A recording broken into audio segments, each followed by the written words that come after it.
We just celebrated Thanksgiving, a holiday that is supposed to be about people coming together. In fact, the first Thanksgiving celebration was, according to historical records, a feast between Native Americans and white colonists back in 1621. You could also call the colonists invaders if you wanted, right, Donald Trump? In the true spirit of Thanksgiving, over the weekend, Trump decided to treat these invaders, also known as migrants from Honduras, Guatemala, and El Salvador, fleeing horrific political situations, with a different kind of treatment. He authorized troops at the border to use lethal force, and then this happened. Chaos erupting on the border. Hundreds of migrants rushing to cross into the U.S. from Mexico.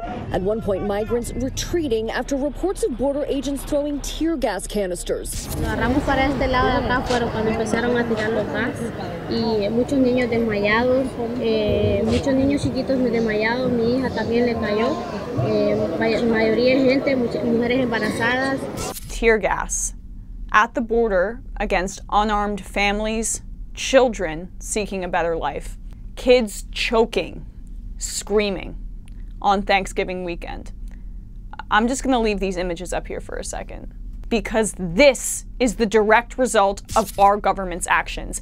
Yes, America has played a key role in creating this mess in the first place. Don't believe me? Much of the political unrest that is leading to these migrants seeking asylum has links back to blunders in US policy. The pointless drug war and American drug consumption has led to massive amounts of violence in Central America, as well as our interference in their governments. Ronald Reagan especially worked to overthrow left-wing governments and prop up right-wing governments in the region, further destabilizing the area and causing countless deaths in the name of fighting communism. El Salvador, Guatemala, and Honduras consistently rank among the most violent countries in the world. El Salvador became the world's most violent country not at war in 2015, when gang-related violence brought its homicide rate to 103 per 100,000. Honduras was ravaged by the US backing the right-wing Contras in the nearby Nicaraguan civil war, and America propped up Argentina's dirty war against Marxists in El Salvador, which killed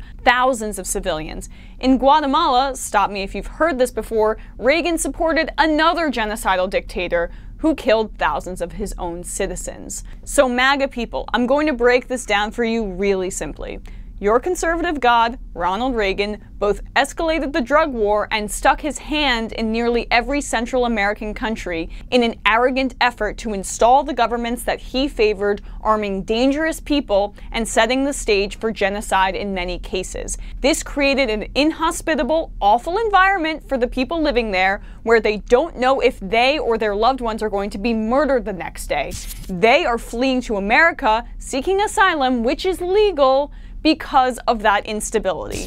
And now you call them invaders, the ones fleeing from the mess we've made. We were the invaders. We were the ones who decided we could invade Central American countries with our weapons and with our money and prop up whichever dictators, whichever governments we wanted at the time. We were the ones who decided to treat Central America like our own personal Cold War playground. The people there be damned. And now that they flee, we greet them with tear gas. If you're a true patriot, if you truly love America, then you have to be against this. You have to be. You have to work to make America better, because this is not who we are, and this is not who we should strive to be.